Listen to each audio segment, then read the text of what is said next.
My husband filed for divorce the morning after he saw a photo of me in my boss's bathrobe. But what happened next will shock you even more. The hotel security footage revealed something nobody expected. I woke up to David standing in our bedroom doorway holding divorce papers and his phone with that stupid photo on the screen.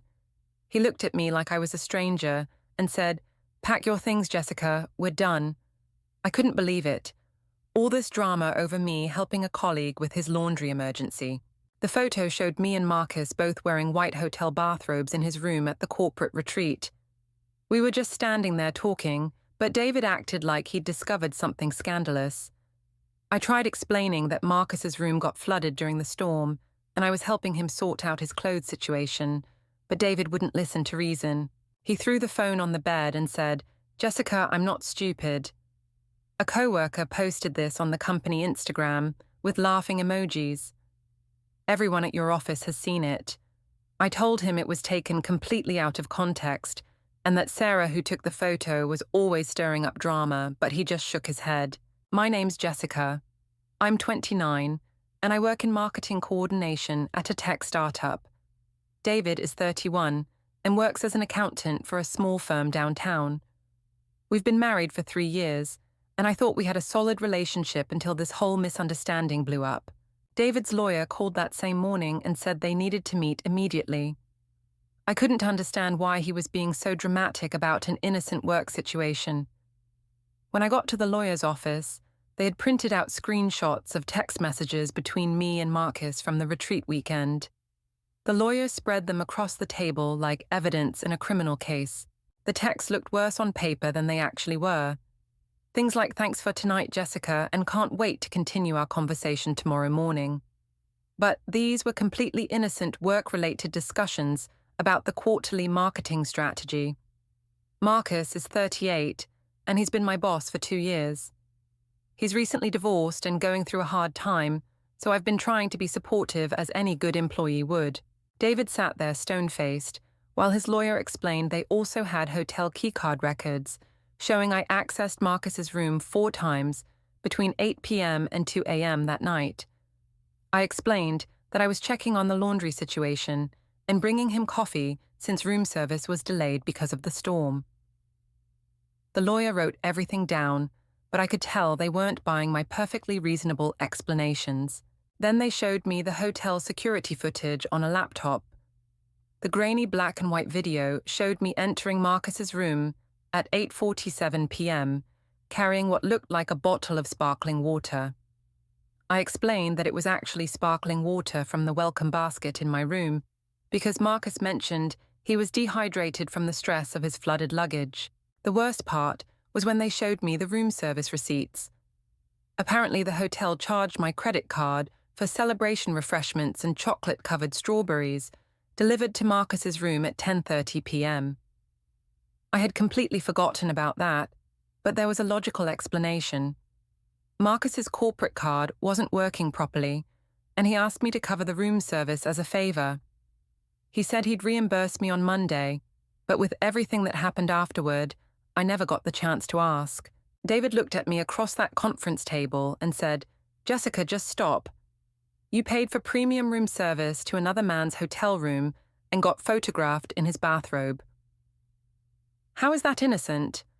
I tried explaining that the refreshments were for celebrating the successful retreat presentation, and the strawberries were just a coincidence. But he wouldn't listen to logic. His lawyer had more evidence. Screenshots from the company's social media showed the photo of me and Marcus had been liked and commented on by 12 of our co-workers. Sarah had captioned it "corporate team building, taken to the next level" with a winking emoji. The comments were even worse, with people making jokes about employee bonding exercises and overtime work. By noon that day, David had moved his clothes out of our apartment. He left his wedding ring on the kitchen counter with a note that said, "I can't be married to someone who lies this easily." I was shocked at how quickly he gave up on our marriage over a simple misunderstanding that could be explained if he'd just listen. I went to work on Monday, hoping to clear things up, but the atmosphere was completely different from the moment I stepped off the elevator. The usual morning greetings and casual conversations stopped abruptly when I walked into the marketing department. Sarah pretended to be deeply focused on her computer screen, while Mike suddenly found urgent paperwork that required his immediate attention whenever I approached his desk. The coffee machine area, which normally buzzed with Monday morning gossip and weekend updates, became silent whenever I entered the break room. My colleagues would glance at each other with meaningful looks before quickly dispersing to their desks like I carried some contagious disease. Jennifer, who usually shared details about her dating life and weekend adventures, now responded to my friendly questions with one-word answers and avoided making eye contact. During the weekly team meeting, our supervisor Dave called for project updates, but seemed to skip over me entirely when going around the table. When I tried to contribute ideas about the Johnson account campaign, my suggestions were met with uncomfortable silence and quickly dismissed in favor of less developed concepts from junior team members. The meeting ended with assignments distributed to everyone, except me, leaving me wondering if I was being deliberately excluded from important client work. Lunchtime was the worst part because I realized how much my social dynamics had changed in just one weekend. The usual group that gathered in the conference room for shared meals and office gossip suddenly had no available seats when I approached with my sandwich. I ended up eating alone at my desk while hearing laughter and animated conversations from the group I had been part of for over 2 years. The afternoon brought whispered conversations that stopped when I walked by cubicles and restroom encounters, where normal chit-chat was replaced by awkward silence and hurried exits. My phone usually buzzed throughout the day with work-related texts and casual messages from colleagues, but Monday brought complete radio silence. Even routine work emails seemed to have a different tone, with formal language replacing the friendly communication style I was used to receiving. By 5 o'clock, I realized that the retreat photo had fundamentally changed my standing in the office social hierarchy. People who had been friendly and collaborative for months now treated me like an outsider who couldn't be trusted with normal workplace interactions. The isolation felt surreal because I hadn't actually done anything wrong, yet everyone was acting like I had committed some terrible offense that made me unsuitable for basic professional courtesy. Marcus called me into his office first thing and said, "Jessica, we need to discuss what happened at the retreat." His tone was professional but cold. He explained that HR had received complaints about our behavior at the retreat and they needed to conduct an investigation. I couldn't believe people were making such a big deal out of me helping a colleague in an emergency situation. Marcus said we should limit our interactions to essential work communications until the investigation was complete. The HR meeting was scheduled for Wednesday morning, and I spent Tuesday night preparing my explanations for what I knew would be a routine clarification session. I arrived at Linda's office 15 minutes early, wearing my most professional navy blazer to show I was taking this seriously, even though the whole thing was clearly a misunderstanding that could be easily resolved. Linda's office felt different that morning, with the blinds drawn and a recording device sitting prominently on her desk next to a thick manila folder labeled with my name in red letters. She gestured for me to sit in the chair across from her massive oak desk while she arranged printed documents in neat piles, like she was setting up a trial rather than having a conversation with a valued employee. The first thing she pulled out was an enlarged color copy of the bathrobe photo printed on glossy paper that made everything look more dramatic than it actually was. She placed it directly in front of me and asked me to describe what I saw in the image. I explained that it showed me and Marcus wearing hotel bathrobes in his room during the flooding emergency, but Linda wrote notes without looking up, like my explanation wasn't satisfactory. Next came printouts of text messages between Marcus and me from the entire retreat weekend, arranged in chronological order with timestamps highlighted in yellow marker. Linda read several messages out loud in a monotone voice that made our innocent work communications sound suspicious. When she read "Thanks for tonight, Jessica," it sounded completely different than when Marcus had actually sent it as a simple thank you for helping with his accommodation crisis. The hotel receipts were spread across the desk like evidence in a fraud investigation. Linda had highlighted the refreshment and strawberry charges in bright pink and circled the timestamps showing the room service delivery at 10:30 p.m. She asked me to explain why I had paid for premium items to be delivered to my supervisor's hotel room late at night. I patiently explained the corporate card situation and how the hotel staff had recommended their premium package when I requested coffee and light snacks for our working session. Then came the witness statements from Sarah, Mike, and Jennifer, who had apparently been interviewed separately about my behavior during the retreat weekend. Linda read selected quotes from their written testimonials about seeing me enter Marcus's room multiple times and observing what they described as flirtatious interactions during the team-building activities. I was shocked that my colleagues had misinterpreted my professional helpfulness as something inappropriate and felt betrayed that they had participated in this investigation without talking to me directly. The most damaging evidence was the hotel keycard access log printed on official hotel letterhead, showing exact timestamps for every time I had entered Marcus's room. Linda traced her finger down the list, reading each entry aloud: 8:47 p.m., 9:23 p.m., 10:15 p.m., 11:41 p.m., 1:18 a.m. The timestamps made it sound like I had been sneaking around all night when I was actually just checking on laundry progress and delivering work materials as any dedicated employee would do. Linda asked me to provide a detailed timeline explaining each room entry and what activities had occurred during each visit. I carefully described how the first visit was to assess the flooding damage. The second was to deliver his wet clothes to the laundry service. The third was to bring coffee and check on the cleaning progress. The fourth was to discuss backup presentation materials. And the final visit was to confirm that his clothes would be ready for the morning meetings. I told her the complete truth.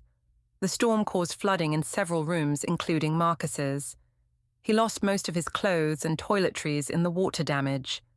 As his marketing coordinator, I felt responsible for helping him handle the situation professionally so he could focus on the important client presentation the next morning. Linda wrote notes while I explained how I offered to take his wet clothes to the hotel laundry service. The attendant said it would take until morning to wash and dry everything properly. Marcus was stuck with just the hotel bathrobe until his clothes were ready.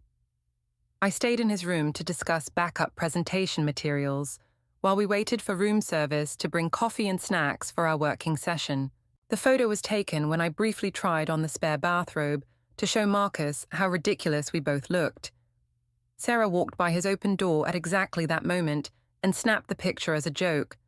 I immediately took off the bathrobe and put my regular clothes back on. The whole thing lasted maybe 30 seconds, but Sarah made it look like something completely different. Linda asked about the multiple keycard entries throughout the night. I explained that I went back several times to check on the laundry progress and bring Marcus updates about the client materials we needed to prepare. Each visit was purely work-related and lasted only a few minutes. I brought him coffee around 10 p.m. because he mentioned being tired, and we had early morning meetings. The room service situation was equally innocent. Marcus's corporate credit card got declined when he tried to order coffee and light snacks for our working session. I offered to put it on my personal card since we needed to keep working on the presentation materials. The refreshments and strawberries were just what the hotel recommended when I asked for their coffee and snack package. Linda seemed satisfied with my explanations, but said the investigation would continue for another week. She reminded me about the company policy regarding appropriate workplace relationships and suggested I review the employee handbook section on professional boundaries. Meanwhile, my personal life was falling apart. David refused to answer my calls or respond to my text messages explaining the situation. His sister Rachel, who I'd always gotten along with, sent me a message saying she was disappointed in my choices and thought David deserved better treatment. My best friend Amy called me Tuesday night after seeing the photo that was still circulating on social media, and her tone was completely different from our usual supportive conversations. She said, "Jessica, I've known you for 8 years, And this doesn't look good before launching into what felt like an intervention rather than a friendly check-in call. Amy had apparently spent time analyzing the photo and researching the hotel where the retreat took place. She mentioned details about the luxury suite accommodations and room service options that I hadn't even thought about. She said the coordinated bathrobes and cozy lighting made the image look like something from a couple's getaway rather than a business emergency. Her observation stung because she was focusing on appearances rather than understanding the practical circumstances that had led to the situation. She asked pointed questions about my relationship with Marcus that felt more like an interrogation than a supportive conversation. Amy wanted to know how long I had been having feelings for my boss and whether my marriage problems with David had been going on longer than I had admitted. I tried explaining that there were no feelings involved and no marriage problems before the photo controversy, but Amy seemed skeptical of my explanations. The conversation became even more uncomfortable when Amy suggested that maybe subconsciously I had wanted something to happen with Marcus and created the opportunity by helping with his accommodation problems. She said sometimes we make choices that feel innocent on the surface, but actually reflect deeper desires we're not ready to acknowledge. I felt betrayed that my closest friend was psychoanalyzing my motivations instead of supporting me during a difficult time. Amy recommended marriage counseling and suggested that David's reaction might be justified, given how the situation appeared to outside observers. She said, "Jessica, maybe you should consider that your behavior crossed boundaries, even if you didn't intend for anything inappropriate to happen." The fact that she was taking David's side after hearing my complete explanation felt like another betrayal in a week full of people misunderstanding my innocent actions. The phone call ended with Amy saying she needed time to process everything and would call me back when she'd figured out how to best support both me and David through this situation. Her promise to call back felt hollow because her tone suggested she had already decided I was in the wrong. Losing Amy's automatic support made me realize how isolated I was becoming as more people chose to believe the worst interpretation of my professional behavior. The worst part was when my own mother called Wednesday evening after hearing about the divorce filing through David's mom, who they'd stayed friends with since our wedding. My mother's voice carried a tone of disappointment and confusion that I hadn't heard since my teenage years when I would get caught breaking curfew or skipping school assignments. She had apparently spent hours on the phone with David's mother discussing the situation and reviewing the photo that had somehow made its way to their social circles. My mother said, "Jessica, honey, what were you thinking?" when she described the image in detail, mentioning the evening timestamp and cozy setting that made everything look suspicious to anyone who saw it. The conversation became more painful when my mother started recounting advice she had given me about marriage and professional boundaries over the years. She reminded me of conversations we'd had about maintaining appropriate relationships with male colleagues and the importance of protecting my reputation as a married woman in the workplace. I felt like she was treating me like a child who had ignored important life lessons, rather than an adult who had handled an emergency situation professionally. My mother expressed particular concern about how this situation would affect our family's reputation in the community where she and David's parents were active in church and social organizations. She worried about facing questions from friends and neighbors who might have seen the photo or heard gossip about the divorce proceedings. The fact that she was more concerned about social embarrassment than supporting her daughter during a crisis made me feel completely alone. She suggested that I should consider apologizing to David and attending marriage counseling, even if I believed my behavior had been innocent. My mother said, "Sometimes we have to take responsibility for how our actions appear to others, regardless of our intentions." Her willingness to sacrifice my side of the story for the sake of family harmony felt like the ultimate betrayal from someone who was supposed to support me unconditionally. The phone call ended with my mother saying she would pray for wisdom and healing for everyone involved, but her tone suggested she had already decided I was primarily responsible for the marriage breakdown. Losing my mother's automatic support made me realize that even my closest family relationships were being damaged by people's unwillingness to believe my innocent explanation for helping a colleague in an emergency situation. Thursday morning, Marcus called me into his office again. He looked uncomfortable and kept adjusting his tie while he spoke. He said, "Jessica, I think it's best if I transfer to the Boston office to avoid any more complications with this situation." I was shocked that he was abandoning me to deal with all the gossip and HR investigation alone. I asked him why he was running away when we both knew nothing inappropriate had happened. Marcus looked at his computer screen instead of making eye contact and said, "Perceptions matter in corporate environments, and this situation has created too many complications." I realized he was protecting his own career at my expense. The HR investigation concluded the following Tuesday.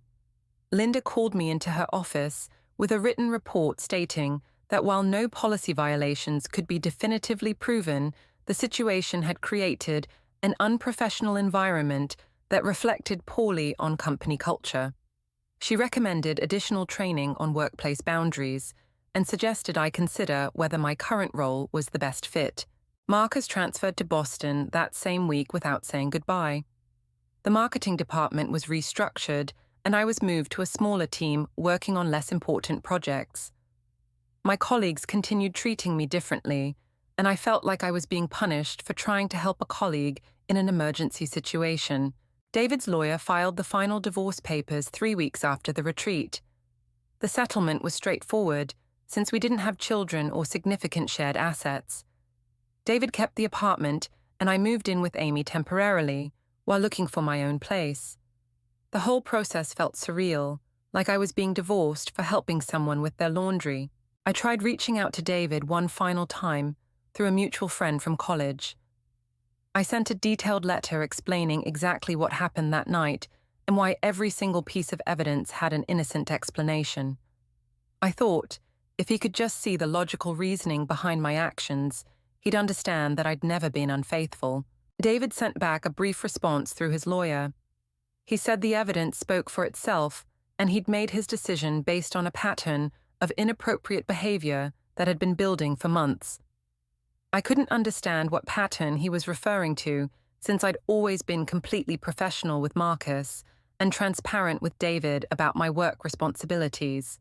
My coworkers gradually stopped talking about the retreat incident, but the damage to my reputation was permanent. People looked at me differently during meetings, and I was excluded from important client presentations. The marketing team that I'd helped build over 2 years was thriving without me, while I struggled with minor administrative tasks. The retreat weekend started normally until Saturday's storm flooded Marcus's room and destroyed his clothes. As his team coordinator, I helped him handle the laundry emergency while we worked on Sunday's client presentation. The bathrobe photo happened when I jokingly tried on the spare robe for 30 seconds to lighten his mood about the situation. David saw the photo Wednesday morning and immediately called demanding explanations. I tried explaining the flooding emergency, but he was too angry to listen to facts. He said I was in another man's hotel room wearing coordinated bathrobes after paying for premium room service. The hotel records looked suspicious without proper context, but every action had a professional explanation. The divorce proceedings moved quickly because David refused counseling or mediation. His lawyer presented the evidence as inappropriate marital conduct, while I lost my reputation and career opportunities for helping a colleague during an emergency. 6 months later, I'm still trying to understand why everyone misinterpreted my professional behavior as something inappropriate. I was being a good employee and a supportive team member during a difficult situation. The fact that people saw something scandalous in my helpful actions says more about their minds than my behavior. David moved out that same day. My coworkers stopped talking to me, and HR transferred Marcus to another department. I still don't understand why everyone thinks helping a colleague makes me a cheater. If you can't believe what Jessica went through, hit like and subscribe for more shocking relationship stories. Tell me in the comments, do you think she was really innocent or crossed the line? Have you ever had your good intentions completely misunderstood? Share your stories below.